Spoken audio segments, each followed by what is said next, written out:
Okay. So hello everyone. Welcome to 36th lecture of design of steel structure. And in today's class I am going to start a new topic, that is design of flexure members. Flexure members बोले या beams बोले, beam को ही क्या बोला जाता है? Flexure member बोला जाता है. सो काफ़ी केयरफुली है जो आपको स्टार्टिंग का खास करके एक दो क्लास है जो थ्योरेटिकल होगा. सो थ्योरी को सही से समझना है, उसके बाद है जो हम लोग उस पर डिजाइन का न्यूमेरिकल करेंगे.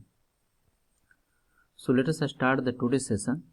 First of all flexure members का हम लोग डेफिनेशन देखेंगे.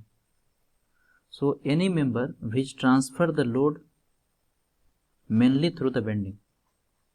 क्या होगा? तो कोई ऐसा मेंबर जो लोड का ट्रांसफर करेगा किसके थ्रू? बेंडिंग एक्शन के थ्रू. बेंडिंग एक्शन के थ्रू. लोड में भी किस लोड की बात करता है? ये ट्रांसवर्स लोड की बात करता है. तो this is very very important. आपको ऑब्जेक्टिव में पूछता है कि बीम का जो आप डिजाइन करते हैं वो किस लोड के लिए करते हैं? ट्रांसवर्स लोड के लिए करते हैं, है ना? ट्रांसवर्स लोड के लिए करते हैं. So any member which transfer the load mainly through the bending. कोई भी बीम है जो मेनली लोड का ट्रांसफर करता है वो फ्लेक्चर एक्शन के थ्रू करता है या फिर बेंडिंग एक्शन के थ्रू करता है. Now next point I have written here. कहता है due to this transverse load the beam will bend along the longitudinal direction, along the longitudinal axis. अब यहाँ पर देखिए इस पार्टिकुलर पीक में यदि देखा जाए, यहाँ पे इस फिगर में देखिए आई सेक्शन हमने लिया है, क्योंकि जनरली स्टील स्ट्रक्चर में क्या होता है, बीम है जो generally I section he consider करते हैं. अभी देखेंगे टाइप ऑफ सेक्शन जब हम डिस्कस करेंगे. तो ये जो सेक्शन है इसको ये क्या बोल रहा है? ये जो एक्सिस है इस एक्सिस को बोल रहा है longitudinal axis. Longitudinal axis,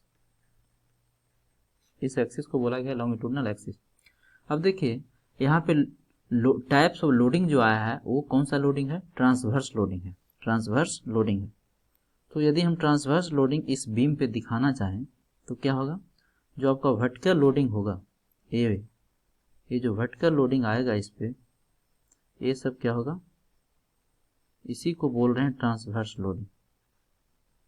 transverse loading ये क्या हो गया? Transverse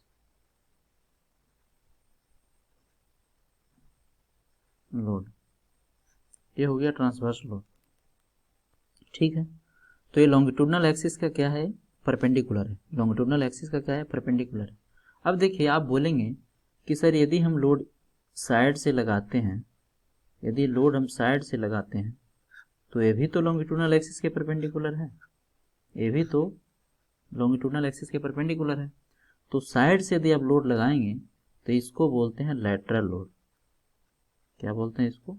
lateral load. तो दो टाइप का लोड मैंने डिस्कस किया. एक को मैंने बोला ट्रांसवर्स लोड और दूसरे को बोला लैटरल लोड. तो हम जो बीम का डिजाइन करेंगे वो किसके लिए करेंगे? ट्रांसवर्स लोड के लिए करेंगे. And due to this transverse load beam is going to bend along the longitudinal axis. Beam है जो किस डायरेक्शन में बेंड करेगा? लॉन्गिट्यूडनल एक्सिस के लॉन्ग है जो बेंड करेगा. कहने का मतलब है कि यदि 2D में हम बनाएं, 2D में बनाएं तो सपोज कीजिए कोई ए बीम है, ए बीम है, इस पे आपने लोडिंग है जो कुछ इस तरह से यूडीएल किया है W. तो बीम है जो किस तरह से बेंड करेगा? कुछ इस तरह से बेंड करेगा, लॉन्गिट्यूडनल एक्सिस के लॉन्ग है जो है बेंड करेगा. So due to this transverse load beam will bend along the longitudinal axis. Longitudinal axis के लॉन्ग क्या करेगा? बेंड करेगा. Now move to the next point of discussion. Next point of discussion is, कहता है for analysing the beam treated as line element. क्या treat करते हैं? इसको लाइन एलिमेंट ट्रीट करते हैं या फिर वन वे एलिमेंट ट्रीट करते हैं या फिर लॉन्गिट्यूडनल एलिमेंट है जो ट्रीट करते हैं. ऐसा क्यों? ऐसा क्यों बोल रहे हैं? Because the length of the beam is much much greater then the other dimension. Beam का यदि लेंथ देखा जाए तो ये क्या होगा? मीटर में होगा. जबकि इसका अदर डायमेंशन यानी बीथ और हाइट देखा जाए, बीथ और डेप्थ देखा जाए तो ये क्या होगा? mm में होगा, है ना. सो लेंथ क्या हो गया यहाँ पे? लेंथ ऑफ द बीम है जो क्या हो गया, much much greater than B comma D है, बी कॉमा डी है। बी और डी के कंपेरिजन में देखा जाए तो लेंथ क्या है, बहुत ज़्यादा है। इसीलिए हम बीम को क्या बोल सकते हैं, लाइन एलिमेंट कंसीडर कर सकते हैं, या फिर वन वे एलिमेंट बोल सकते हैं, या फिर लॉन्गिट्यूडनल एलिमेंट उसको हम बोल सकते हैं। ठीक है, ऐसा क्यों बोले, क्योंकि इसका एक डायमेंशन जो है, जो लेंथ है वो क्या है, much much greater than other dimension है। Now move to the next point. अब देखिए इसके बाद है जो हम लोग थोड़ा सा समझ लेते हैं कि मोमेंट, बेंडिंग मोमेंट और मोमेंट और रेजिस्टेंस में क्या डिफरेंस है। आप लोग स्ट्रेंथ ऑफ मटेरियल में पढ़े होंगे, बट फिर भी एक ब्रीफ इंट्रोडक्शन इस पे हम देना चाहेंगे ताकि आगे है जो आपको क्लियर हो जाए। सो हमें तीन चीज़ है जो इंट्रोडक्शन के लिए डिस्कस करना है। मोमेंट,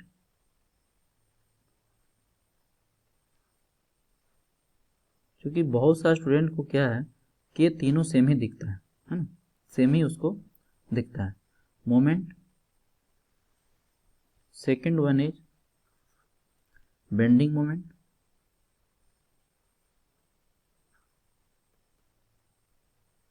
बेंडिंग मोमेंट,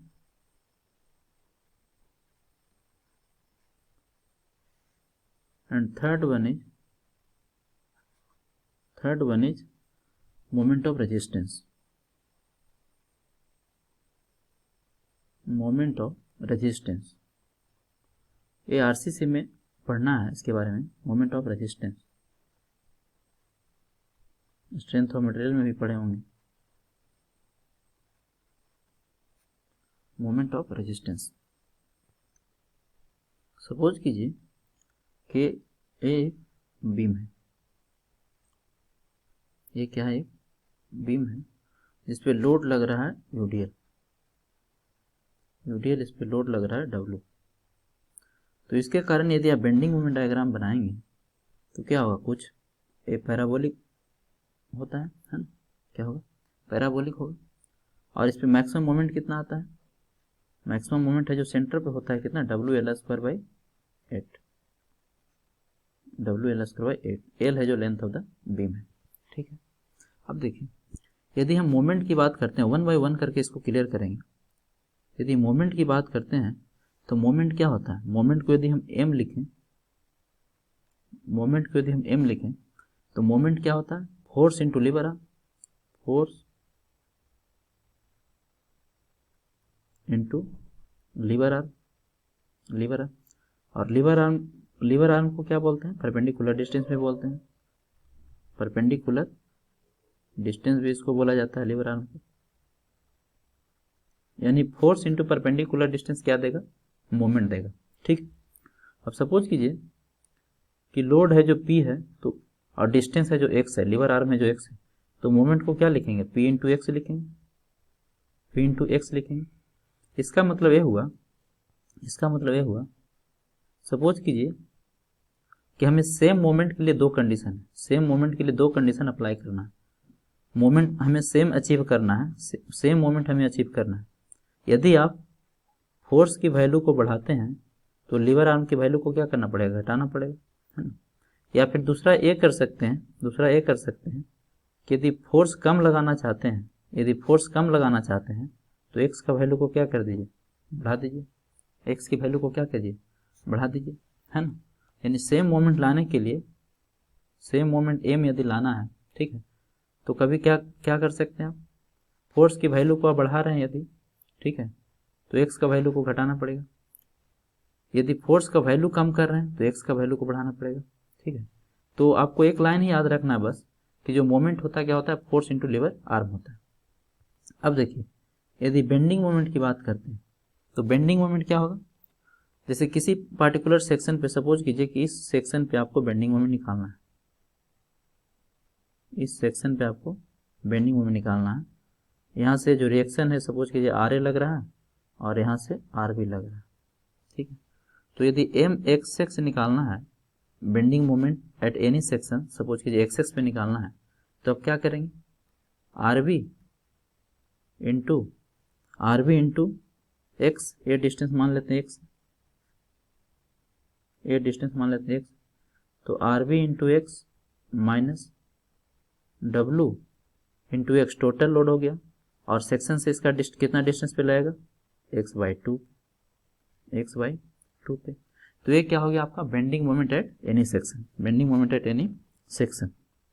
अब देखिए जब हम मोमेंट की बात करते हैं तो मोमेंट है जो मेनली क्या होता है, ए एक्शन होता है। ये क्या होता है, ए आप एक्शन, मतलब ये क्या है, इसको क्या बोल सकते हैं, एक टाइप का क्या है, एक्शन है। It is a type of action, it is a type of action, type of action. तो फिर बेंडिंग मोमेंट क्या है, ए क्या है, एक टाइप का रिएक्शन है। ए क्या है, it is a type of reaction, it is a type of reaction. और यू कैन से ये क्या है, रेजिस्टेंस है। ये क्या है, रेजिस्टेंस है। और यू कैन से ये क्या है, किसको रिप्रेजेंट कर रहा है, रेजिस्टेंस को रिप्रेजेंट कर रहा है। जब आप लोड लगा रहे हैं तो इसके अगेंस्ट में क्या होगा, बीम है जो अपना रेजिस्टेंस है जो क्रिएट करेगा।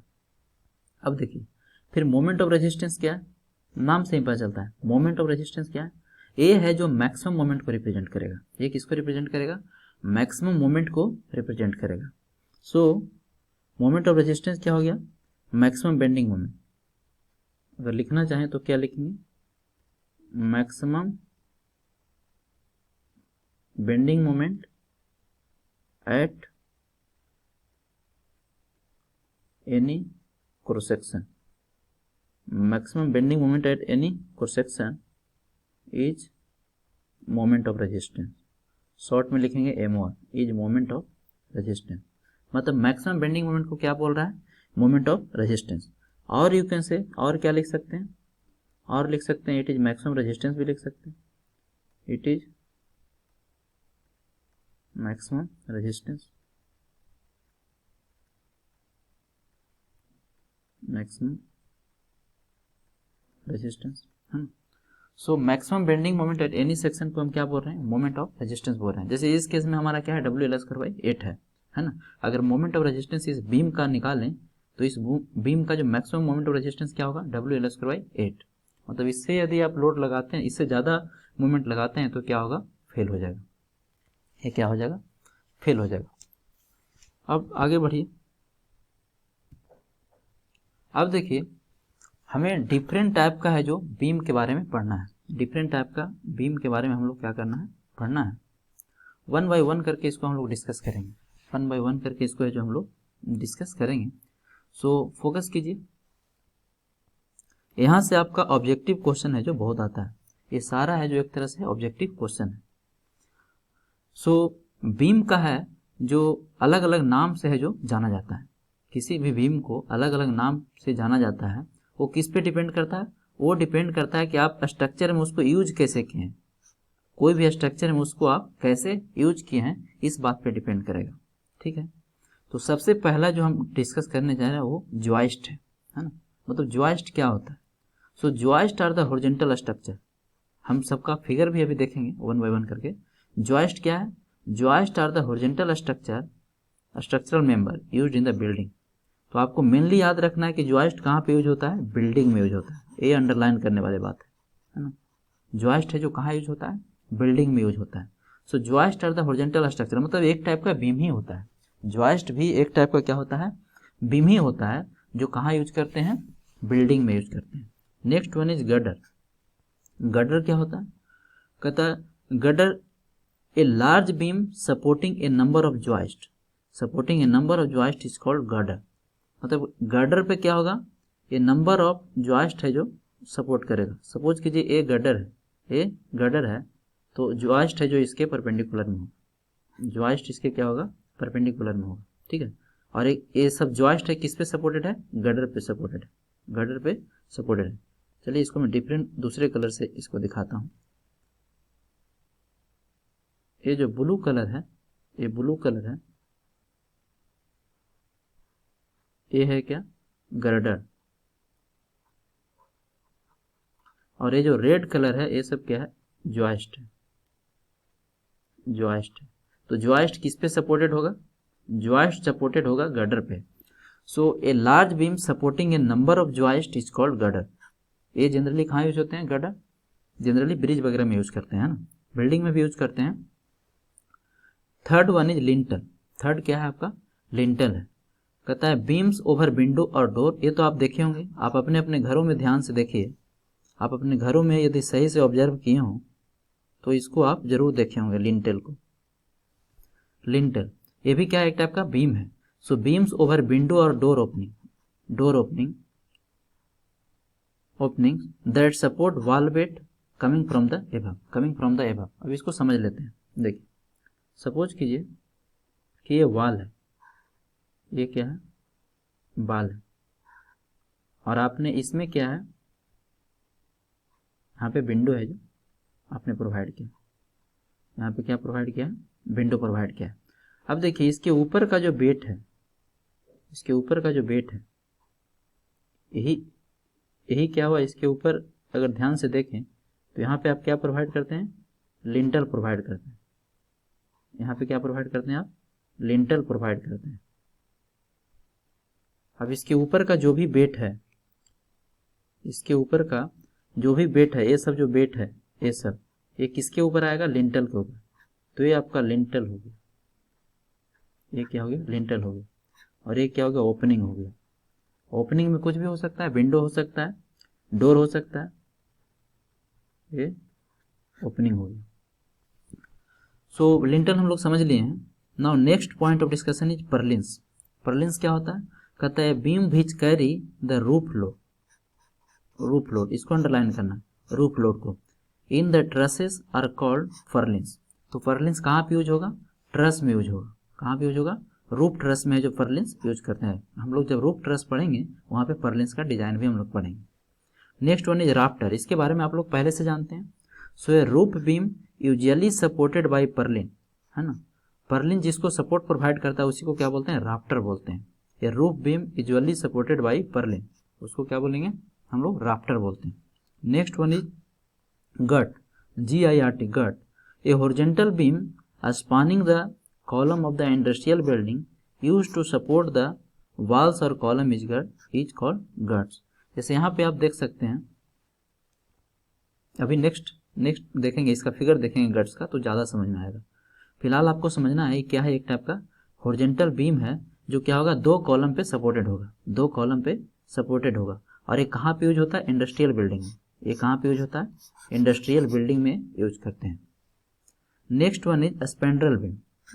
सब है जो जब भी क्वेश्चन आएगा तो आपको क्या करेगा? डेफिनेशन है जो दे देगा, और ये सब है जो आपको ऑप्शन में रहेगा। Joist, girder, lintel, Perlin, rafter, ये सब क्या होगा? ऑप्शन में रहेगा। और किसी एक का इसमें डेफिनेशन है जो आपको दे देगा और बोलेगा ये किसको है जो रिप्रेजेंट कर रहा है। So next point of discussion is spandrel beam. It is the beam at outer most, this is the important line. It is the beam at the outermost wall of the building supporting the floor. ये क्या होगा? जो outer most होगा उसी को क्या बोलेंगे? उसी को बोलते हैं स्पैंड्रेल बीम। उसको क्या बोलते हैं? स्पैंड्रेल बीम। जैसे यहाँ पर देखिए ए आउटर मोस्ट ए है तो इसी को क्या बोल देंगे? स्पैंड्रेल बीम। इसको क्या बोलेंगे? स्पैंड्रेल बीम। स्पैंड्रेल बीम इसको बोलेंगे। जो आउटर मोस्ट रहेगा, जो चारों तरफ जो बीम रहेगा उसको क्या बोलेंगे? स्पैंड्रेल बीम बोलते हैं। और जो भी इंटरमीडिएट होगा उसको क्या बोलेंगे? बीम बोलेंगे। ठीक है। So spandrel beam it is the beam at the outer most wall. ध्यान रखना है कहाँ पे होगा? आउटर मोस्ट होगा। जैसा कि आप देख सकते हैं चारों तरफ यहाँ प्रोवाइड किया गया है यहाँ पे, है ना। इसको क्या बोलेंगे? स्पैंड्रेल बीम बोलेंगे। Next one is stringer beam. This is also very very important. Stringer beam, तो स्ट्रिंगर बीम है जो कहाँ पे देखते हैं हम लोग? जनरली है जो आपको स्टेयर्स में देखने को मिलेगा। So it is the longitudinal beam use to support bridge deck. किसको सपोर्ट प्रोवाइड करता है? ब्रिज डेक को प्रोवाइड करता है और फ्लोर को प्रोवाइड करता है। It is also a beam supporting the stair steps. आप दूसरे तरह से ऐसे भी डिफाइन कर सकते हैं, it is also a beam supporting the stair steps. देखिए यहाँ पे ये सब क्या है? स्टेयर्स है। ये आपका क्या है? स्टेयर्स है। और यहाँ पे अगर ध्यान से देखें तो ये जो दिख रहा है आपको आई सेक्शन, ये क्या है? आपका स्ट्रिंगर बीम है। तो इंटरव्यू में याद रखना है कहाँ पे आपको देखने को मिलेगा या कहाँ पे प्रोवाइड करते हैं। ये प्रोवाइड करते हैं स्टेप्स में और ब्रिज में प्रोवाइड करते हैं। यहाँ पे देखिए ये क्या है, ये भी आपका स्ट्रिंजर बीम है।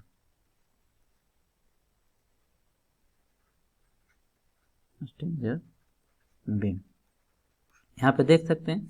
ये जो स्ट्रिंजर बीम है किसको सपोर्ट प्रोवाइड कर रहा है, डेक को, है ना। इसके ऊपर क्या है, रोड बना हुआ है। ये क्या है, deck, deck of the bridge बोलते हैं इसको, डेक बोले या फिर फ्लोर बोले, floor. So deck and floor. तो टोटल जो 8 पॉइंट हमने डिस्कस किया, ये बीम का क्या है, डिफरेंट डिफरेंट टाइप है, जो किस पे डिपेंड करता है, किस तरीका से इसको कंस्ट्रक्शन में यूज किया गया है उस पर डिपेंड करता है। इसका जो नाम है, किस तरह से स्ट्रक्चर में यूज किया गया है उस पर डिपेंड करता है। Now move to the next point of discussion. अब देखिए यहाँ पे आप इस फिगर में देख सकते हैं, ये क्या है आपका, सबसे पहले ये देखिए, ये क्या है, ये आपका गर्डर है,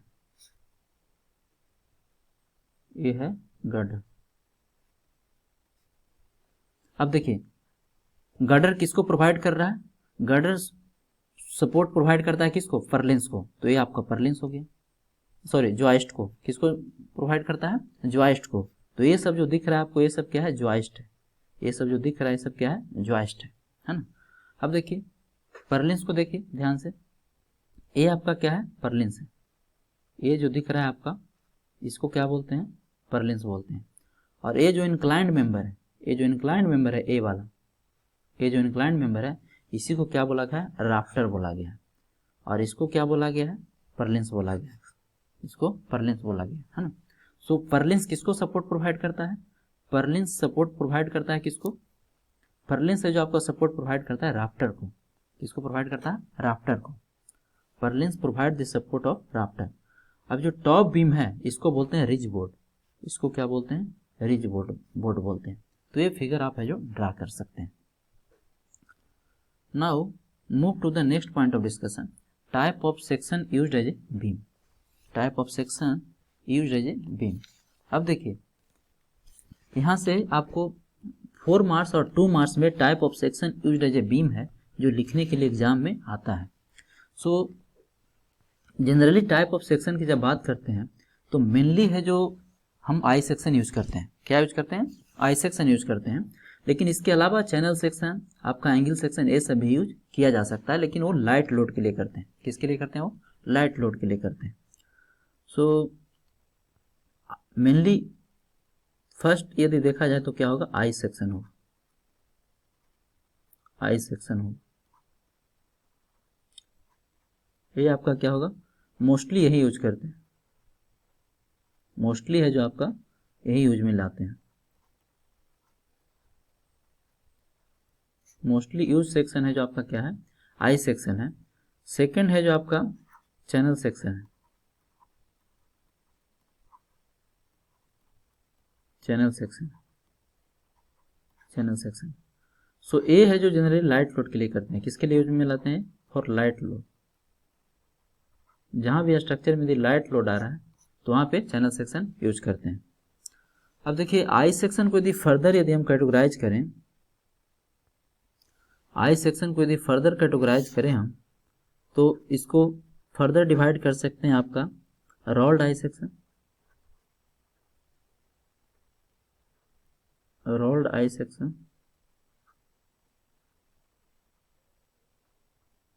rolled I section, and second one is built up section, built up I section, built up I section। अगर rolled I section की बात किया जाए तो क्या होगा, जो जनरली अभी हमें पीछे फिगर में जो दिखाया था वो क्या था, rolled I section था, है ना। सो ये कुछ इस तरह से होगा,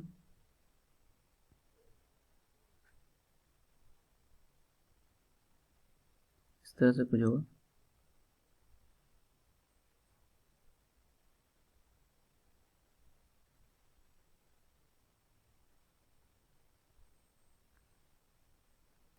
रोल्ड आई सेक्शन।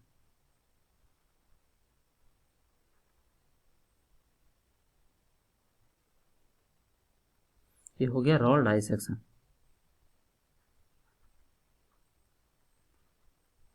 इसका कंस्ट्रक्शन जो होता है फैक्ट्री में वो क्या होगा, मैन्युफैक्चरिंग जो होता है वो मोनोलिथिकली होता है, मतलब वेब और फ्लेंज दोनों साथ में कास्टिंग होता है। वेब और फ्लेंज का कास्टिंग क्या होता है, साथ में होता है।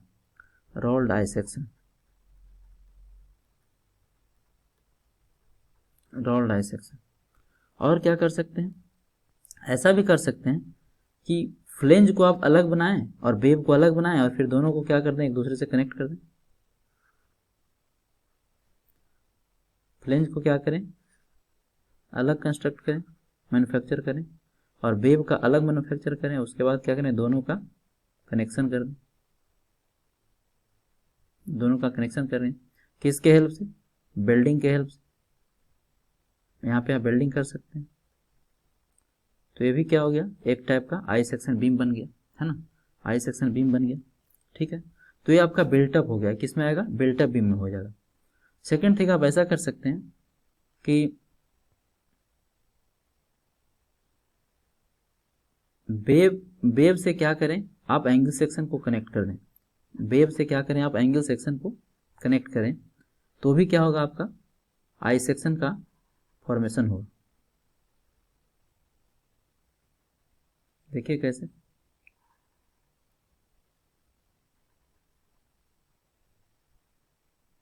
यहाँ पे दो एंगल सेक्शन को वेब से कनेक्शन किया गया है।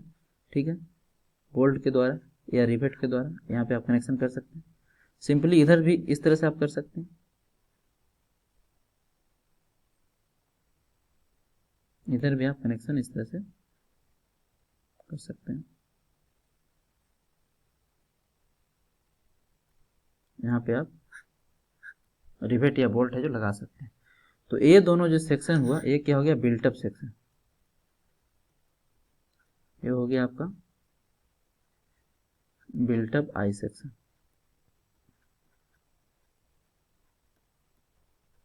बिल्टअप आई सेक्शन, ठीक है। और क्या कर सकते हैं, एक कंपोजिट सेक्शन भी होता है। कंपोजिट सेक्शन कैसा होगा, वो कुछ इस तरह से होगा। इस तरह से भी आप बना सकते हैं। सपोज कीजिए कि आई सेक्शन है,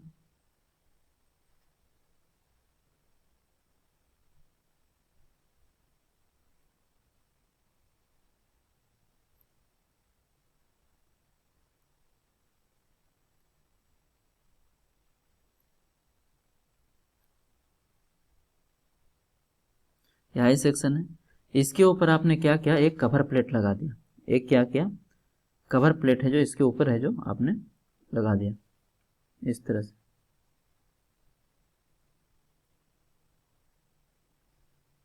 इस तरह से एक कवर प्लेट है जो इसके ऊपर, उसके बाद क्या करेंगे, इसका कनेक्शन कर देंगे। इसका फ्लेंज से इसका क्या कर देंगे, कनेक्शन कर देंगे रिवेट या बोल्ट से। तो ये क्या होगा, ये आपका कंपोजिट सेक्शन हो गया।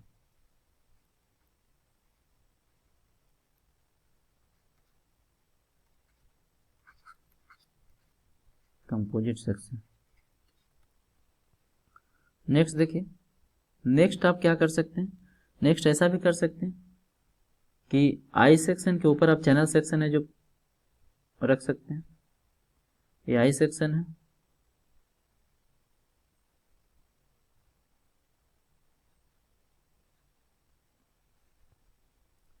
इसके ऊपर आपने क्या किया, चैनल सेक्शन है जो प्रोवाइड कर दिया।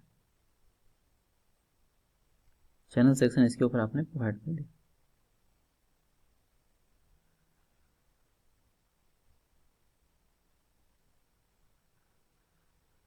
इस तरह से आपने इसके ऊपर चैनल सेक्शन प्रोवाइड कर दिया, और उसके बाद फिर ये दोनों का कनेक्शन कर दिया। ये दोनों का आपने क्या किया, कनेक्शन कर दिया। तो ये भी किस में आएगा, कंपोजिट सेक्शन में आएगा। ये भी आपका कंपोजिट सेक्शन में आएगा।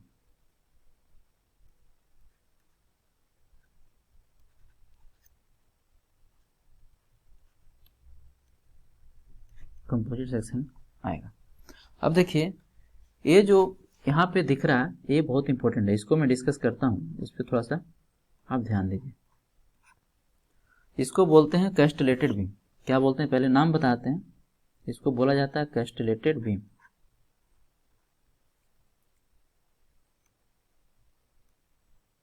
इसका नाम है कैस्टिलेटेड बीम, CASTELLATED,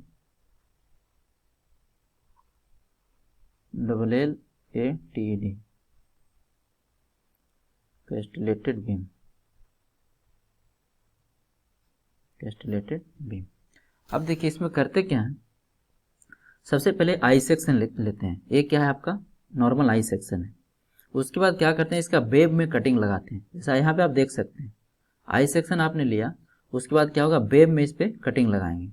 इस तरह से देखिए, इस तरह से क्या हुआ, इसको कट कर दिया है वेब को। कट करने से क्या बेनिफिट होगा अभी बताते हैं, इसको एक्सप्लेन करते हैं काफ़ी अच्छे से, क्योंकि यहाँ से क्वेश्चन इंटरव्यू में पूछता है कैस्टिलेटेड बीम क्या है ना, इसका यूज क्या है, इसका बेनिफिट क्या है। तो इस तरह से इसमें क्या किया आपने, कट लगा दिया। इस तरह से आपने कट लगा दिया। कट लगाने के बाद आपने क्या किया, दोनों को सेपरेट कर दिया। दोनों को क्या किया, सेपरेट कर दिया। जैसे यहाँ पे देख सकते हैं, दोनों को टॉप और बॉटम दोनों को क्या होगा, सेपरेट कर दिया। ये आपका टॉप पार्ट हो गया और एक क्या हो गया, बॉटम पार्ट हो गया। ये बॉटम पार्ट हो गया। दोनों को क्या कर दिया गया, सेपरेट कर दिया गया। ठीक है। अब देखिए, अब क्या करेंगे कि टॉप को क्या करना है, आपको लेफ्ट मूव कराना है। टॉप को किधर मूव कराना है, लेफ्ट मूव कराना है, और बॉटम वाला को राइट मूव कराना है। बॉटम वाला को हल्का राइट है जो स्लाइड करना है। मूव कराने का मतलब है कि हल्का दोनों को क्या कर दीजिए, टॉप वाला को लेफ्ट खींच लीजिए और बॉटम वाला को राइट खींच लीजिए। बहुत ज़्यादा नहीं खींचते, एमएम में। ऐसा करने से क्या बेनिफिट हुआ, ऐसा करने से बेनिफिट ये हुआ कि यहाँ पे हेक्सागन है जो क्रिएट हो गया, हेक्सागोन है जो, हेक्सागोनल स्ट्रक्चर है जो क्रिएट हो गया। यहाँ पे देख रहे हैं, इस तरह से थोड़ा सा इमेजिन करने की कोशिश कीजिए। टॉप वाला को लेफ्ट खींचिए और बॉटम वाला को राइट खींचिए, तो इस तरह से क्या होगा, हेक्सागोनल स्ट्रक्चर है जो क्रिएट हो जाएगा। हेक्सागोनल स्ट्रक्चर क्रिएट होने से हुआ क्या कि देखिए ध्यान से, हेक्सागोनल स्ट्रक्चर क्रिएट करने से ये हुआ कि इसका ओवरऑल डेप्थ है जो इंक्रीज कर गया। ये जो डेप्थ है ये क्या हुआ, इंक्रीज कर गया। ये ओवरऑल डेप्थ है जो क्या हुआ, इंक्रीज कर गया, है ना। तो फिर ओवरऑल डेप्थ इंक्रीज करने से क्या हुआ, इससे क्या बेनिफिट हो गया, इससे बहुत ज़बरदस्त बेनिफिट मिलता है इंजीनियर को। वो कैसे, आपको पता है फ्लेक्सर फार्मूला, अभी यूज भी करेंगे इसका, M/I = सिग्मा अपॉन बाई। सो यहाँ से सिग्मा बराबर क्या होगा, सिग्मा बराबर क्या होगा,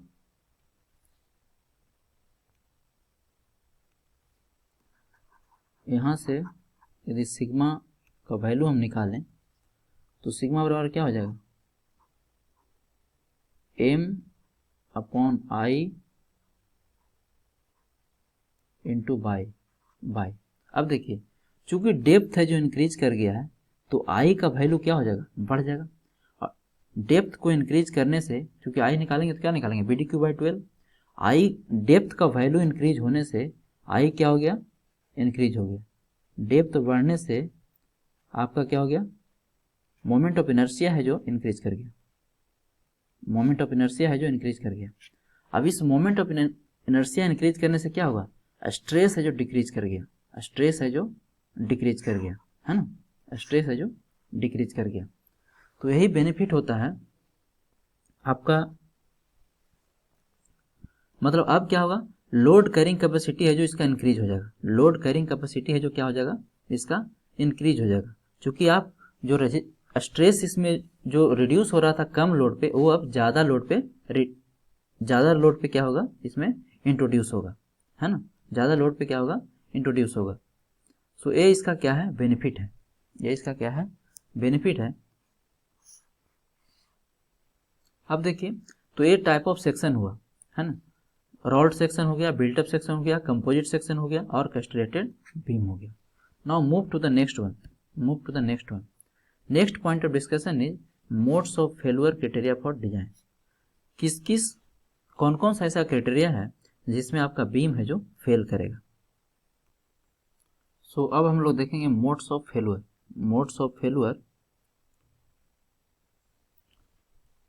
criteria for design.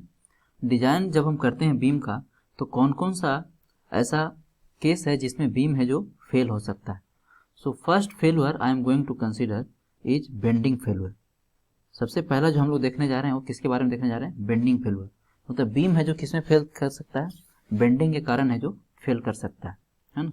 So in bending failure crushing of compression, इसमें क्या होगा वो देखेंगे, क्या इसमें है जो आपको देखने को मिलेगा बेंडिंग फेलुअर में। In bending failure crushing of compression flange and fracture of tension flange में occur. Crushing of compression flange and fracture of tension flange में अकर। अब इसको थोड़ा सा समझने की कोशिश करते हैं। देखिए सपोज कीजिए कि आपका आई सेक्शन, ये क्या है, ये जो आई सेक्शन यहाँ पे दिख रहा है उसी को यहाँ पे ड्रा कर दें।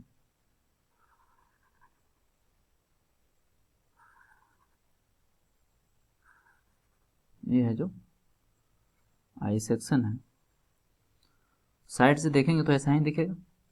इस पे आप लोडिंग कर रहे हैं, क्या कर रहे हैं, इस पे आपने लोडिंग लगाया। जब इस पे आप लोडिंग करेंगे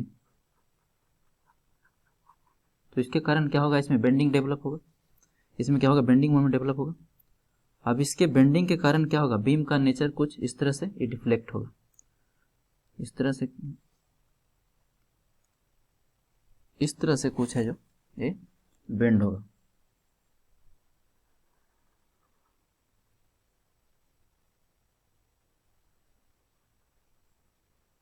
इस तरह से कुछ इसमें क्या आएगा, बेंडिंग आएगा।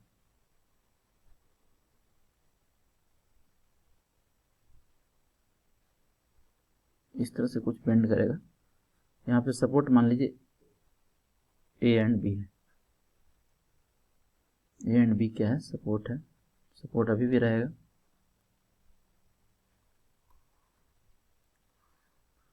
सो जब ये बेंड करेगा तो बेंडिंग के दौरान क्या ऑब्जर्व कर रहे हैं आप,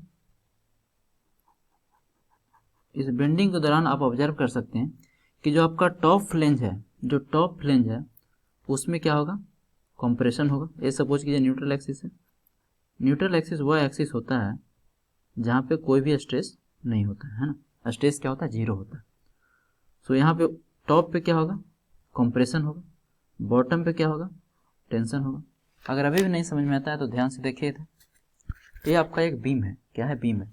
इसको जब इस पे लोडिंग करेंगे तो कुछ इस तरह से बेंड करेगा, कुछ इस तरह से क्या करेगा, बेंड करेगा, है ना, इस तरह से कुछ बेंड करेगा। तो ऊपर क्या आएगा, ऊपर कंप्रेशन आएगा और नीचे बॉटम में क्या आएगा, टेंशन आएगा। सो बॉटम में क्या आएगा, कंप्रेशन, कंप्रेशन, बॉटम में आपका टेंशन आएगा, टॉप में क्या आएगा, कंप्रेशन आएगा। अब देखिए टॉप में यदि स्ट्रेस का वैल्यू एलोबल स्ट्रेस से यदि ज़्यादा हो जाए, एलोबल स्ट्रेस कितना होता था, 0.66 F/0.66 F/। इसका मतलब ये हुआ कि जब हम बीम को बेंड करेंगे तो दो टाइप का स्ट्रेस जनरेट होगा, या तो सिग्मा BC होगा या तो सिग्मा BT होगा। सिग्मा BT कहाँ पे होगा, बॉटम में, और सिग्मा BC कहाँ पे होगा, टॉप में, है ना। तो सिग्मा BC और सिग्मा BT का वैल्यू क्या होना चाहिए, किसी भी केस में 0.66 F/, से ज़्यादा नहीं होना चाहिए। बहुत पहले पढ़े थे, क्योंकि मैक्सिमम एलाउबल बेंडिंग स्ट्रेस या फिर बेंडिंग टेंसाइल स्ट्रेस और बेंडिंग कंप्रेसिव स्ट्रेस कितना होता है, 0.66 F/।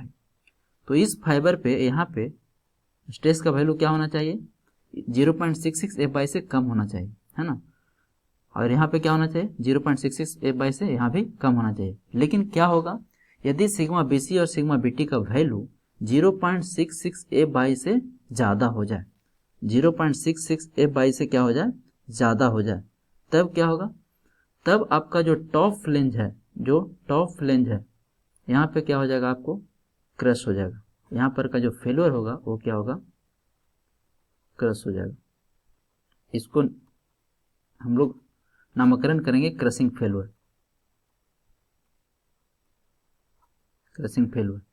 मतलब सिग्मा BC क्रशिंग फेल्योर के लिए कंडीशन क्या हो गया, यदि sigma BC greater than 0.66 F/, हो गया तो क्या हो जाएगा, यहाँ पर का जो मटेरियल है वो क्रश कर जाएगा, जो टॉप फ्लेंज का मटेरियल है वो क्या होगा, क्रश कर जाएगा। उसी तरह से यदि उसी तरह से यदि बॉटम में यदि सिग्मा बीटी एक्सीड कर गया किससे, 0.66 F/y से, तो यहाँ पर जो फेल्योर देखने को मिलेगा उस फेल्योर को क्या बोलेंगे, फ्रैक्चर फेल्योर, उसको बोलेंगे फ्रैक्चर फेल्योर। मतलब यहाँ पे क्या होगा, यहाँ पे आपको कुछ है जो क्रैक्स देखने को मिलेगा, ये आपका क्या होगा, फ्रैक्चर फेल्योर, ये हो गया फ्रैक्चर फेल्योर। सो बस दो बात हमने यहाँ पे डिस्कस किया। यदि सिग्मा बीसी का वैल्यू 0.66 F/y से ज़्यादा होता है तो टॉप पे क्या हो जाएगा, टॉप का जो मटेरियल है वो क्रश कर जाएगा, जिसको हम लोग बोलेंगे क्रशिंग फेल्योर।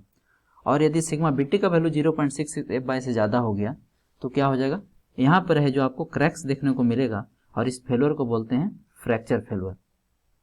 इसीलिए जब हम बीम को डिजाइन करेंगे तो हमेशा क्या करेंगे, हमेशा जो सिग्मा बीसी और सिग्मा बीटी का जो वैल्यू कैलकुलेट करेंगे वो वैल्यू हमेशा क्या होना चाहिए, 0.66 F/y से कम होना चाहिए, 0.66 F/y से कम होना चाहिए। नॉट ग्रेटर देन मतलब क्या हुआ, कम होना चाहिए, इसका मतलब क्या हुआ, ये कम होना चाहिए। चलिए इसको आप रिवर्स करके भी लिख सकते, मतलब ये जो वैल्यू होना चाहिए क्या होना चाहिए, कम होना चाहिए, सेफ्टी के लिए, है ना। ये किसके लिए कंडीशन है, सेफ्टी के लिए, ये आपका सेफ्टी और बीम का कंडीशन हो गया।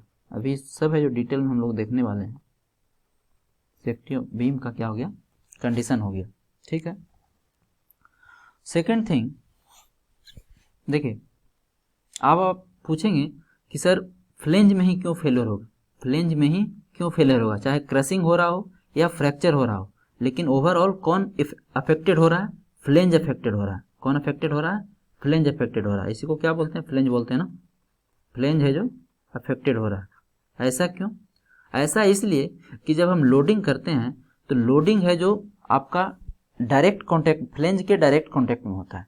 जब भी आप लोडिंग करते हैं तो लोड है जो आपका फ्लेंज के डायरेक्ट कॉन्टैक्ट में होता है, और जो बेंडिंग मोमेंट होता है वो मेनली किसके द्वारा रजिस्ट किया जाता है, बेंडिंग मोमेंट मेनली रजिस्ट होता है फ्लेंज के द्वारा। तो ऑब्जेक्टिव के लिए आपको ये भी याद रखना है, moment is mainly resisted by flange of the beam, तो ऑब्जेक्टिव में पूछता है, ठीक है, जो मोमेंट है जो मेनली कौन रजिस्ट करेगा, आपको फ्लेंज रजिस्ट करेगा, मेनली है जो आपका फ्लेंज रजिस्ट करेगा, ठीक है। आगे देखेंगे कि वेब क्या रजिस्ट करता है, वो है जो शियर रजिस्ट करता है ना। सो अब इसमें देखिए, अब हम यहाँ पे साथ ही साथ इसका डिजाइन क्राइटेरिया भी देखते जाते हैं, है ना, साथ ही साथ इसका डिजाइन क्राइटेरिया भी हम लोग देखते जाते हैं। तो आपको पता है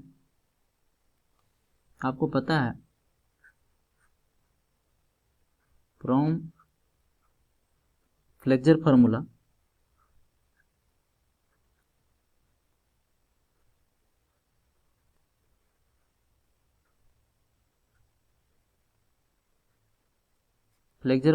आपको क्या पता है, आपको पता है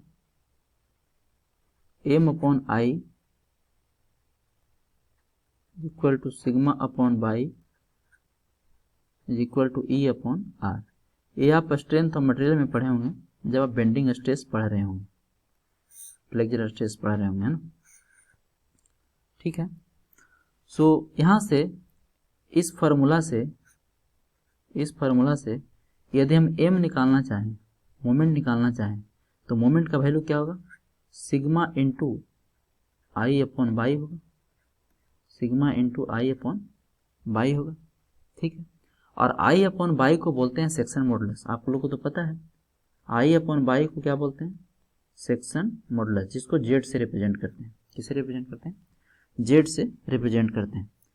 सो पैरामीटर को लिखते जाते हैं। M आपका क्या हो गया, M हो गया bending moment at the section, bending moment at the section, जिस सेक्शन पे आप निकालना स्ट्रेस है जो निकाल रहे हैं। आई क्या है, आई है आपका मोमेंट ऑफ इनर्शिया, आई क्या है, moment of inertia of the section, moment of inertia of the section, moment of inertia of the section. Next E क्या है? ई है modulus of elasticity, modulus of elasticity of the beam.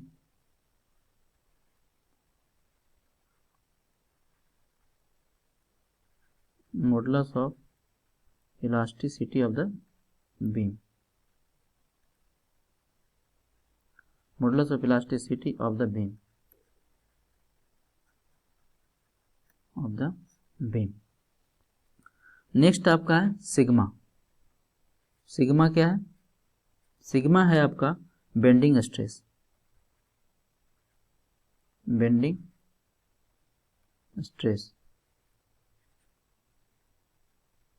फिर bending stress को भी discuss करेंगे। Bending stress बोले या फिर इसी को फ्लेक्चर स्ट्रेस भी बोलते हैं,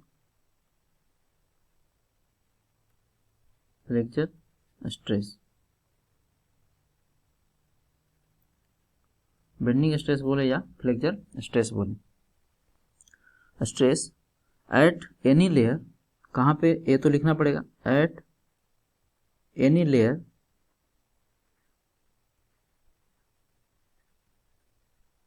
at any layer at a distance by from the neutral axis, at a distance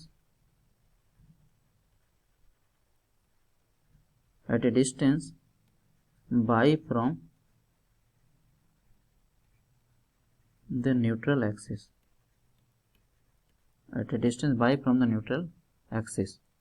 इसी को बोल रहे हैं न्यूट्रल एक्सिस। ये जो एक्सिस दिख रहा है इसी को क्या बोला जा रहा है? न्यूट्रल एक्सिस है जो बोला जा रहा है। ठीक है, आगे देखते हैं, आगे देखते हैं। अब देखिए, यदि हम इसका डायग्राम बनाएं, सपोज कीजिए कि आई सेक्शन, सपोज कीजिए कि आई सेक्शन कंसीडर करते हैं।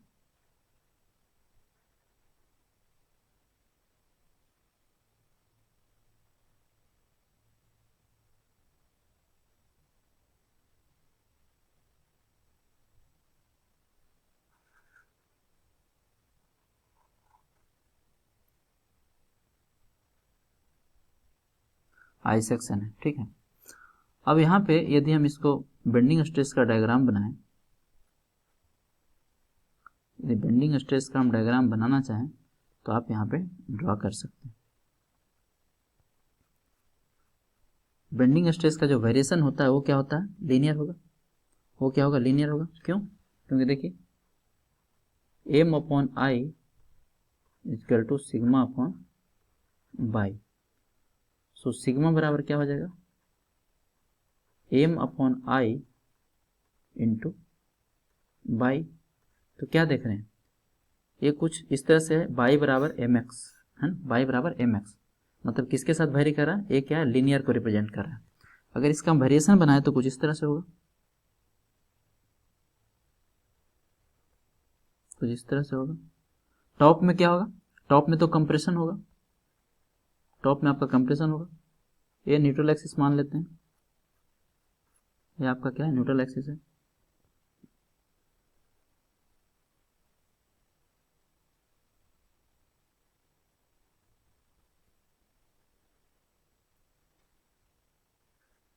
न्यूट्रल एक्सिस है, ठीक है। यानी ऊपर क्या होगा? कंप्रेशन होगा और नीचे क्या होगा? टेंशन होगा। ऊपर कंप्रेशन होगा और नीचे क्या होगा? टेंशन होगा। न्यूट्रल एक्सिस के नीचे क्या होगा? टेंशन होगा और ऊपर क्या होगा? कंप्रेशन होगा। साथ ही साथ यहाँ पर एज्यूम करके चल रहे हैं कि जो बीम का जो नेचर है वो क्या है? वो क्या है? सैगिंग है। मतलब लोडिंग है, जो जब हम लोड लगा रहे हैं तो ये क्या हो रहा है? बीम है जो सैग कर रहा है ना, बीम है जो सैग कर रहा है। तो जब बीम सैग करेगा तो अभी मैंने बताया कि ऊपर क्या होगा? कंप्रेशन होगा और नीचे क्या होगा? टेंशन होगा, ठीक। ये डिस्टेंस, टॉप फाइबर का जो डिस्टेंस है ये मान लेते हैं बाई सी है। न्यूट्रल एक्सिस से डिस्टेंस क्या है? बाई सी है। और जो बॉटम फाइबर का डिस्टेंस है ये क्या है? बाई टी है। ये डिस्टेंस क्या है? बाई टी है, ठीक है।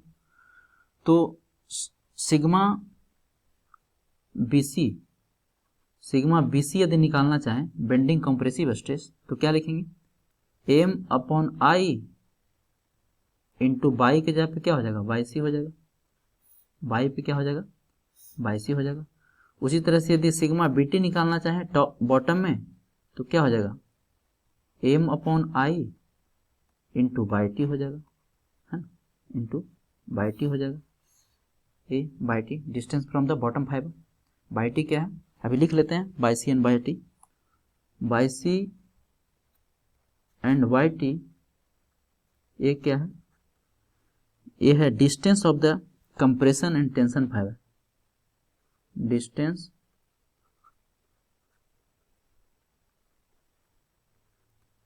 Of the compression, distance of the compression and tension fiber, and tension fiber, fibre बोल रहे हैं या लेयर बोल रहे हैं, बोथ आर सेम, फाइबर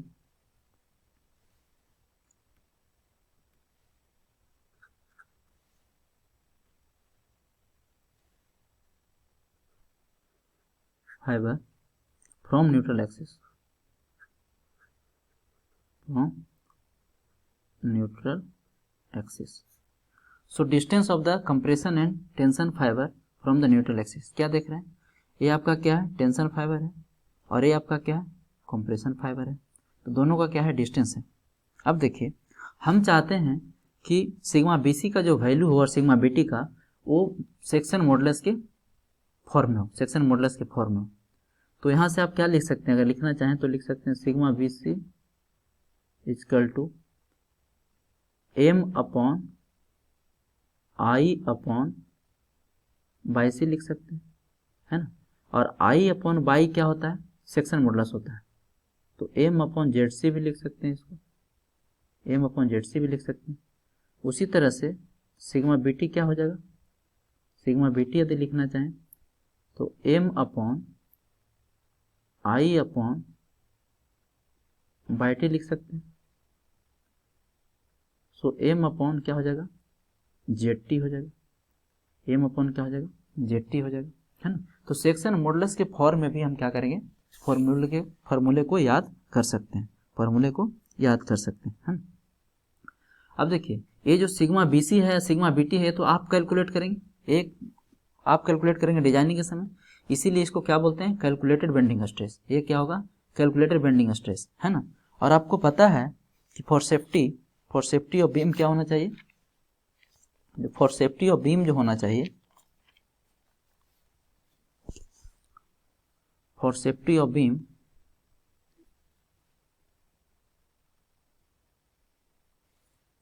यहीं पे लिख देते हैं, for safety of beam, for beam to be safe in bending, beam to be safe in bending, अगर बीम को बेंडिंग में सेफ रखना चाहते हैं तो ये जो सिग्मा वीसी और सिग्मा बीटी का वैल्यू जो आपने कैलकुलेट किया है वो क्या होना चाहिए, लेस देन 0.66 एफ बाई होना चाहिए, जो कि क्या है, एलाउबल और परमिसिबल बेंडिंग स्ट्रेस का वैल्यू होता है। इससे क्या होना चाहिए, कम होना चाहिए, तब क्या होगा, सेफ रहेगा, है ना। सो चेक फॉर बेंडिंग भी इसको बोलते हैं। जब भी आप डिजाइन करेंगे तो आपको बेंडिंग फेलियर का चेक लगाना पड़ेगा, है ना, क्या करना पड़ेगा, आपको चेक करना पड़ेगा एक कंडीशन हमेशा, ठीक है। बट ये किसके लिए होना चाहिए, ये है फॉर लेटरली सपोर्टेड बीम। अभी लेटरली सपोर्टेड और अनसपोर्टेड क्या होता है नेक्स्ट क्लास में देखेंगे। एक कंडीशन किसके लिए है, फॉर, अभी आपको ध्यान रखना कि ये कंडीशन है for laterally supported beam, detail में देखेंगे ये दोनों क्या होता है, लेटरली सपोर्टेड बीम,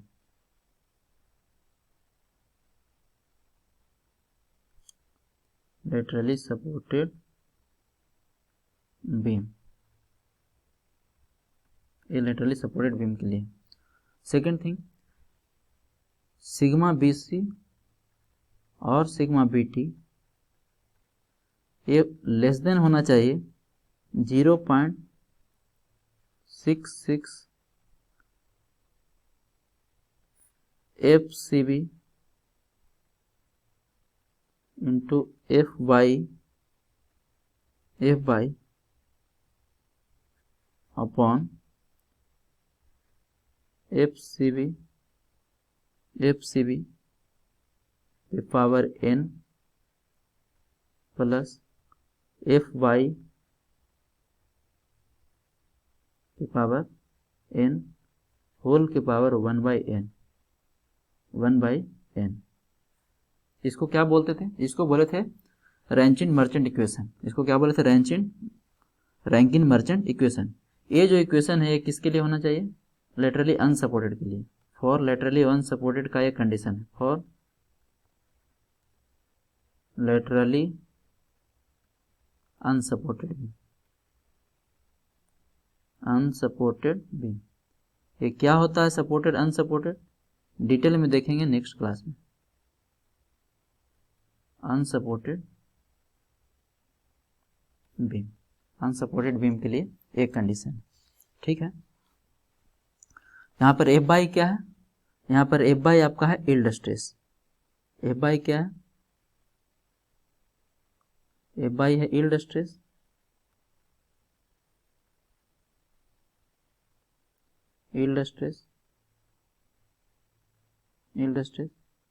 FCB क्या है? FCB है आपका इलास्टिक क्रिटिकल स्ट्रेस। एक क्वेश्चन आपको पहले से पता है, इलास्टिक क्रिटिकल स्ट्रेस।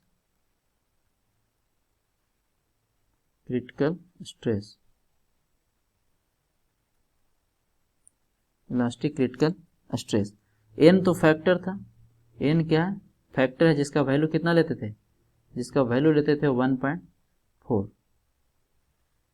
n का वैल्यू कितना था? 1.4, ठीक है। तो ये आपका बेंडिंग फेल्योर का कंडीशन हो गया। ओवरऑल कंक्लूजन क्या हुआ? ओवरऑल कंक्लूजन आपका यही है कि जब लेटरली सपोर्टेड बीम होगा तो उस केस में जो सिग्मा BC और सिग्मा BT आप कैलकुलेट करेंगे उसका वैल्यू 0.66 F/y से कम होना चाहिए।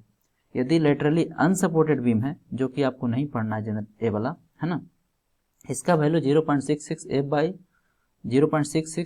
FCB इंटू F/y डिवाइडेड बटा FCB के पावर n प्लस F/y का n होल पावर 1/n। इससे क्या होना चाहिए? कम होना चाहिए। इसको 1 मान दीजिए, इसको 2 बोल दीजिए, ठीक है। तो ये तो आपका हो गया किसके बारे में? बेंडिंग फेल्योर के बारे में। ये हो गया आपका बेंडिंग फेल्योर के बारे में। अब देखिए सेकंड जो कंडीशन है आपका क्या है? Shear failure. सेकंड कंडीशन है जो आपका शियर फेल्योर। सो शियर फेल्योर का यदि चेक लगाना चाहते हैं आप, तो सबसे पहले जो शियर है मेनली रजिस्ट करेगा कौन? वेव रजिस्ट करेगा। Shear is mainly resisted by wave. अभी हम लोग बेंडिंग के बारे में पढ़ रहे हैं, तो बेंडिंग जो मेनली रजिस्ट करता था, फ्लेंज रजिस्ट करता था, और जो शियर है वो मेनली रजिस्ट करेगा आपका वेव, है ना। ए वाला पार्ट आपको रजिस्ट करेगा। ए वाला पार्ट है जो मेनली है जो शियर को रजिस्ट करेगा। सो shear is mainly resisted by wave section of the beam, so it may fail near the location of high shear force or near reaction of the concentrated load. Generally wave का जो failure होता है वो क्या होता है? Under the load होता है। अंडर द लोड कहने का मतलब है कि सपोज कीजिए आप पॉइंट लोड यहाँ पे लगा रहे हैं, तो फेल्योर कहीं होगा जो यहाँ पे होगा, है कहीं यहाँ पे होगा। या फिर ऐसा भी हो सकता है कि रिएक्शन के पास फेल कर सकता है। सपोज कि यहाँ पे रिएक्शन है तो यहाँ पे फेल्योर होगा, क्योंकि रिएक्शन भी है जो एक तरह से पॉइंट लोड की तरह एक्ट करता है। रिएक्शन भी है जो एक तरह से किस तरह से एक्ट करेगा? पॉइंट लोड की तरह एक्ट करेगा। Next thing is due to high shear the beam can fail locally due to crushing और बकलिंग ऑफ वेव। दो तरीका से फेल्योर हो सकता है, या तो वेव का जो मटेरियल है वो क्रश कर जाए, या फिर वेव है जो क्या हो जाए? बकल कर जाए। और ये बकलिंग और क्रिपलिंग ये सब क्या होता है अभी हम लोग डिटेल में इसको देखेंगे। अब देखिए यहाँ पे आपको पता है कि जो बीम में शियर है वो दो तरह का डेवलप होता है, एक को बोलते हैं ट्रांसवर्स शियर और एक को बोलते हैं लॉन्गिट्यूडनल शियर। एक को बोलते हैं ट्रांसवर्स शियर, ट्रांसवर्स शियर। जैसे सपोज कीजिए ये बीम है, ये बीम है और आपने इस पे लोडिंग किया। कहीं से यदि आप कट करेंगे तो क्या होगा, ये कुछ इस तरह से दिखेगा। यहाँ पे रिएक्शन लगेगा, इधर से लोडिंग लगेगा, है ना, और यहाँ पे क्या होगा, शियर भी जनरेट होगा, शियर फोर्स जनरेट होगा। ठीक है, इसी को क्या बोलते हैं, ट्रांसवर्स शियर, है ना। मतलब क्रॉस सेक्शन के पैरेलल होगा। ट्रांसवर्स शियर क्या होगा, क्रॉस सेक्शन के पैरेलल होगा, है ना, क्रॉस सेक्शन के क्या होगा, पैरेलल होगा। सो एक तो हो गया आपका ट्रांसवर्स शियर।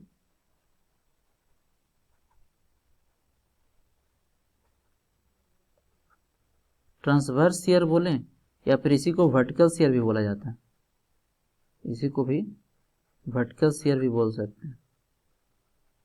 दूसरा टाइप का कौन सा शियर होगा, दूसरा शियर होगा वो लॉन्गिट्यूडनल शियर होगा। वो क्या होगा, लॉन्गिट्यूडनल शियर होगा, है ना।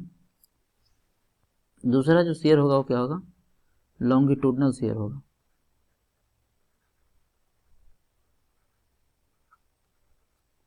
तो आपको ध्यान रखना है कि दो टाइप का शियर जनरेट होगा, इसमें इंड्यूस होगा। एक लॉन्गिट्यूडनल शियर, लॉन्गिट्यूडनल शियर को हॉरिजॉन्टल शियर भी बोला जाता है, इसको बोला जाता है हॉरिजॉन्टल शियर के भी नाम से भी इसको जाना जाता है। तो दो टाइप का शियर है जो इसमें डेवलप होगा, एक को ट्रांसवर्स शियर बोलें या वर्टिकल शियर बोलें, second one is longitudinal shear और हॉरिजॉन्टल शियर। ठीक है, अभी लॉन्गिट्यूडनल और हॉरिजॉन्टल शियर को समझने की कोशिश करते हैं। सपोज कीजिए कि कोई बीम है जो ये नंबर ऑफ फाइबर का बना हुआ, ये नंबर ऑफ फाइबर का बना हुआ, ये नंबर ऑफ फाइबर का बना हुआ। जब इस पे आप लोडिंग करेंगे, जब इस पे आप लोडिंग करेंगे तो क्या होगा, बेंड करेगा। ये क्या करेगा, इस तरह से इसमें बेंडिंग आएगा, इस तरह से, इस तरह से क्या होगा, बेंडिंग आएगा, है ना। तो इस बेंडिंग के कारण क्या होगा, जब इस तरह से बेंड करेगा तो फाइबर एक दूसरे पे क्या होगा, लॉन्गिट्यूडनल डायरेक्शन में स्लिप करने की कोशिश करेगा। इसको थोड़ा सा इमेजिन कीजिए, फाइबर एक दूसरे पे क्या होगा, स्लिप करने की कोशिश करेगा, स्लिप करने की कोशिश करेगा।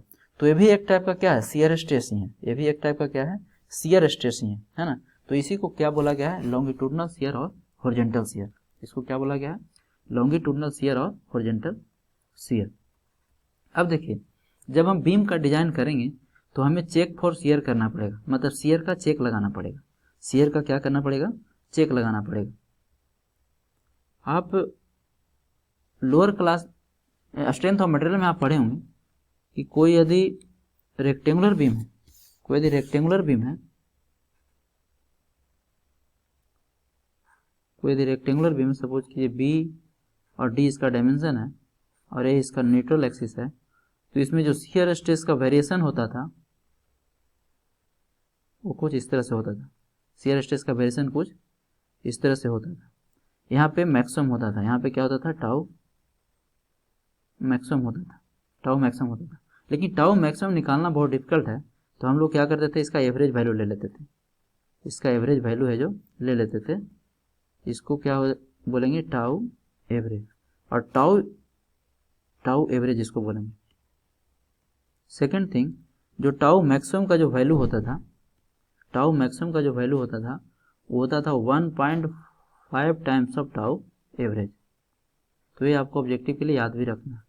टाउ मैक्सिमम क्या होता था, 1.5 टाइम्स ऑफ टाउ एवरेज होता था रेक्टेंगुलर बीम के लिए, है ना, रेक्टेंगुलर बीम के लिए। टाउ एवरेज तो बहुत सिंपल है, load upon area. Load P है मान लेते हैं, और एरिया क्या होगा, इसका क्रॉस सेक्शन एरिया, ये वाला कितना, B into D, B into D, ये टाउ एवरेज देता था, है कि नहीं। लेकिन हमें जो पढ़ना है वो आई सेक्शन पढ़ना है। अब आई सेक्शन में कैसे निकालेंगे, आई सेक्शन में कैसे निकालेंगे उसको देखिए, उसको समझने की कोशिश कीजिए। सो आई सेक्शन के लिए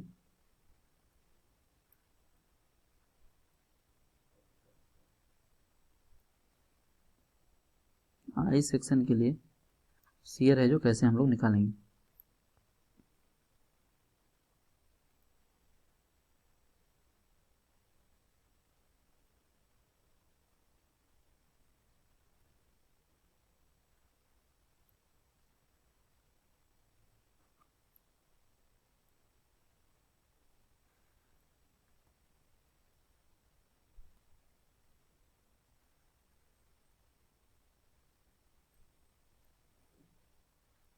देखिए इसका यदि हम डायग्राम बनाएं,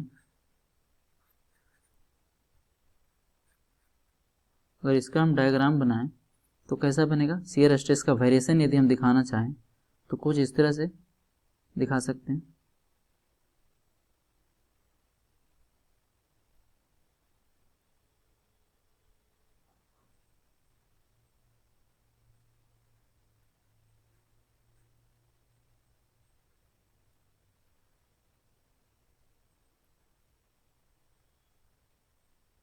इस तरह से जो दिखा सकते हैं, है ना। यहाँ पे आपको मैक्सिमम शियर होगा, यहाँ पे क्या होगा, मैक्सिमम होगा, ठीक है। आप पढ़े होंगे शियर स्ट्रेस का आपका general equation strength of material में टाउ भी इक्वल टू, अभी मैं याद दिलाता हूँ आपको, टोटल शियर फोर्स भी इंटू ए इंटू वाई बार डिवाइडेड बटा आई इंटू बी, आई इंटू बी। ए ट्रांसवर्स शियर निकालने का क्या था, फार्मूला था। यहीं पे देखिए स्टार्टिंग में क्या होगा, बी बहुत ज़्यादा होगा तो वैल्यू क्या होगा, कम होगा, वैल्यू क्या होगा, कम होगा, है ना। उसके बाद क्या होगा, बी सडन है जो रिड्यूस हो जाएगा, तो बी जब सडन रिड्यूस होगा तो टाउ भी क्या है, इन्वर्सली प्रोपोर्शनल टू वी है ना, बीथ ऑफ द सेक्शन है, तो क्या होगा, ये सडन है जो इंक्रीज हो जाएगा, है ना। उसके बाद फिर क्या होगा, इस तरह से डेप्थ के साथ वेरी करेगा, डेप्थ के साथ क्या करेगा, वाई के साथ यह जो वेरी करेगा, और न्यूट्रल एक्सिस पे क्या होगा, मैक्सिमम होगा, न्यूट्रल एक्सिस पे क्या होगा, मैक्सिमम होगा। उसके बाद फिर से रिड्यूस होना स्टार्ट होगा, है ना, और रिड्यूस होते होते फाइनली क्या हो जाएगा, यहाँ पे मतलब टॉप पे और बॉटम पे क्या होगा, जीरो होगा। क्यों, क्योंकि इसके बाद कोई बीथ है नहीं, मतलब बीथ हम मान लेते हैं कि बीथ कहाँ पे, इन्फिनिटिव हो गया, बीथ है जो इन्फिनिटिव हो गया, तो जैसे ही बी का वैल्यू इन्फिनिटिव पुट करेंगे तो टाउ बी का वैल्यू क्या होगा, जीरो होगा, टाउ बी का वैल्यू क्या हो जाएगा, जीरो हो जाएगा, है ना। सो यहाँ पे क्या हो गया, जीरो हो गया, यहाँ पे क्या हो गया, जीरो हो गया, और यहाँ पे क्या हो गया, मैक्सिमम हो गया, ठीक। लेकिन जब हम बीम का, स्टील बीम का डिजाइन करेंगे, उस केस में हम कैसे निकालेंगे, उस केस में हम लोग टाउ भी कैसे कैलकुलेट करेंगे। सो टाउ भी इस केस में हम लोग कैलकुलेट करेंगे, एवरेज कैलकुलेशन करते हैं। तो डिजाइनिंग के लिए जो हम लोग कैलकुलेट करेंगे टाउ भी का वैल्यू, टाउ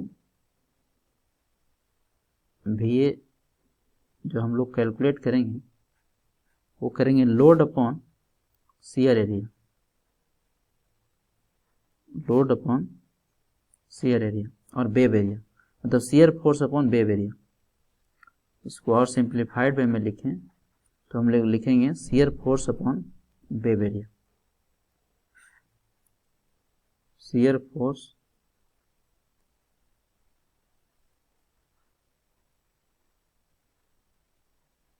यहाँ पर भी शियर फोर्स ही लिखें तो ज़्यादा अच्छा होगा, पी ना लिख के शियर फोर्स लिखें, V upon b d, shear force upon web area, shear force upon web area. So shear force तो भी हो गया अपॉन वेव एरिया। अब देखिए वेव एरिया, वेव एरिया तो आपका यही हुआ, ए वाला पार्ट, ए वाला पार्ट, ये क्या हो गया, ये आपका वेव एरिया हो गया। इसका मान लेते हैं कि थिकनेस है जो टी डब्ल्यू है, थिकनेस क्या है, टी डब्ल्यू है, और हाइट क्या है, एच है, हाइट है जो वेव का क्या है, एच, एच है। तो वेव एरिया कैसे निकलेगा, बीथ इंटू हाइट, यानी T W into H, T W into H, है ना। तो इस तरह से हम लोग टाउ भी है जो कैलकुलेट करेंगे, है ना। अब देखिए कुछ कंडीशन भी है सेफ्टी के लिए, अगर आप चाहते हैं कि जो आपने बीम डिजाइन किया है वो शियर में सेफ रहे, शियर में यदि सेफ रहे तो सेफ्टी के लिए क्या होना चाहिए, सेफ्टी के लिए आपका टाउ भी ए कैलकुलेटर का जो वैल्यू होना चाहिए, टाउ भी ए कैलकुलेटर का जो वैल्यू होना चाहिए वो should not be greater than, should not be greater than, should not be greater than, या फिर should not be greater than न लिख के आप लिख सकते हैं लेस देन। टाउ भी ए कैलकुलेटर जो होना चाहिए लेस देन क्या होना चाहिए, टाउ भी ए अलाउबल, टाउ भी ए अलाउबल,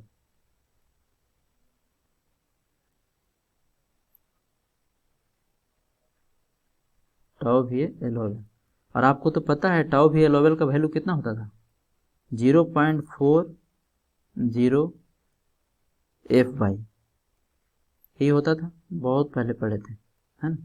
तो ये आपका कंडीशन निकल के आ गया, ये आपका क्या हो गया, कंडीशन निकल के आ गया, है ना। तो 0.40 F/, होता था जो एवरेज एलोबल स्ट्रेस होता था, एवरेज एलोबल शियर स्ट्रेस होता था। फिर से मैं रिपीट करता हूँ, एवरेज एलोबल शियर स्ट्रेस कितना होता था, 0.40 F/, है ना।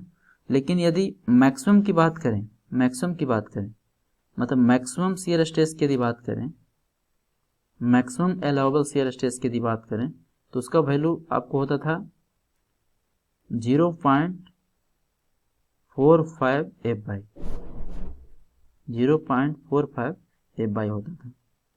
ये क्या था, मैक्सिमम एलाउबल शियर स्ट्रेस, है ना। लेकिन हम जो चेक लगाएंगे वो एवरेज का लगाएंगे, किसका लगाएंगे, एवरेज का लगाएंगे। तो जब भी आप डिजाइन करेंगे तो आपको हर क्वेश्चन में टाउ VA कैलकुलेट करना पड़ेगा, कहाँ से, shear force upon web area से। उसके बाद आपको इसको सेटिस्फाई करना पड़ेगा कि टाउ VA कैलकुलेटेड है, जो टाउ VA एलाउबल से क्या है, छोटा है ना, मतलब 0.45 से क्या है, छोटा है ना, स्मॉल है, इससे लेस है। अगर इससे लेस है तो कंडीशन हमारा क्या होगा, सही होगा, ठीक है। लास्ट क्राइटेरिया जो आपका बच गया वो है डिफ्लेक्शन फेलर। वो क्या है, डिफ्लेक्शन फेलर, मतलब बीम है जो आपका स्टील बीम है, वो थर्ड केस में जो फेल कर सकता है वो डिफ्लेक्शन में फेल हो सकता है। सो डिफ्लेक्शन फेलर के लिए भी कुछ है जो आपका चेक है, ये चेक आपको लगाना पड़ेगा जब आप डिजाइन करेंगे तो। So a beam can also fail due to excessive deflection, excessive deflection के कारण भी ये फेल हो सकता है। Second thing, as per IS 800-90-84 the maximum permissible limit for deflection is span upon 325 mm। जो मैक्सिमम वैल्यू होगा डिफ्लेक्शन का वो कितना होगा, स्पान अपॉन 325 mm होगा। कहने का मतलब है कि जो भी आपका बीम दिया हुआ रहेगा और जो भी लोडिंग कंडीशन होगा उसके बेसिस पे आपको क्या निकालना होगा, आपको निकालना होगा मैक्सिमम डिफ्लेक्शन का वैल्यू, है ना। सपोज कीजिए कि आपके पास जो बीम है वो सिंपली सपोर्टेड है, वो बीम क्या है, सिंपली सपोर्टेड है, वो बीम है जो आपका सिंपली सपोर्टेड है, वो बीम है जो कैसा है, सिंपली सपोर्टेड है, और यूडीएल है जो लग रहा है ना, लोडिंग कैसा है, यूडीएल है, ठीक है। यदि बीम सिंपली सपोर्टेड है तो इस केस में आपको तो पता है बीम है जो कैसे डिफ्लेक्ट होगा, कुछ इस तरह से डिफ्लेक्ट होगा, और जो डेल्टा मैक्सिमम का जो वैल्यू होता है वो क्या होता है, W इंटू L के पावर 4 डिवाइडेड बटा 5WL के पावर 4 बटा 384, 384 होता है ना, 384 EI। तो ये क्या हुआ, कैलकुलेटेड वैल्यू हुआ, ये आपका कैलकुलेटेड वैल्यू होना चाहिए होगा, है ना। सपोज कीजिए जो बीम दिया हुआ है वो सिंपली सपोर्टेड है और यूडीएल है ना, तो डेल्टा मैक्स आप निकालेंगे, और डेल्टा मैक्स क्या होना चाहिए, लेस देन स्पान बटा 325 होना चाहिए, है ना।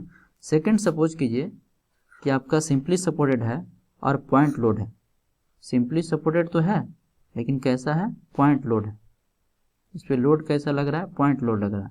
तो इस केस में जो आपका डेल्टा मैक्स का वैल्यू होता है वो कितना होता था, WL³ डिवाइडेड बटा 48 EI। ये सब तो आपको याद करना ही पड़ेगा। थर्ड, सपोज कीजिए कि जो बीम दिया हुआ है वो है जो आपका कैंटिलीवर बीम है, कौन सा बीम है, कैंटिलीवर बीम है, साथ ही साथ जो लोडिंग कंडीशन है वो क्या है, यूडीएल है, जो लोड इस पे आ रहा है कैसा, यूडीएल है। तो इस केस में जो डेल्टा मैक्स होता था वो क्या होता था, WL के पावर 4 डिवाइडेड बटा 8 EI, डिवाइडेड बटा 8 EI। फोर्थ, सपोज कीजिए कि जो बीम दिया हुआ है वो आपका क्या है, कैंटिलीवर बीम है और इस पे पॉइंट लोड लग रहा है, इस पे पॉइंट लोड लग रहा है। तो इस केस में जो आपका डेल्टा मैक्स होगा वो क्या होगा, याद है, WL³ डिवाइडेड बटा 3 EI, डिवाइडेड बटा 3 EI। अब देखिए ये सब बीम के अनुसार आप वैल्यू निकालेंगे, जो ये सब कैलकुलेटेड वैल्यू होगा वो क्या होना चाहिए, वो कैलकुलेटेड, फॉर सेफ्टी लिख देते हैं, फॉर सेफ्टी फॉर सेफ्टी, एक लाइन लिख लीजिए, for safety of beam in deflection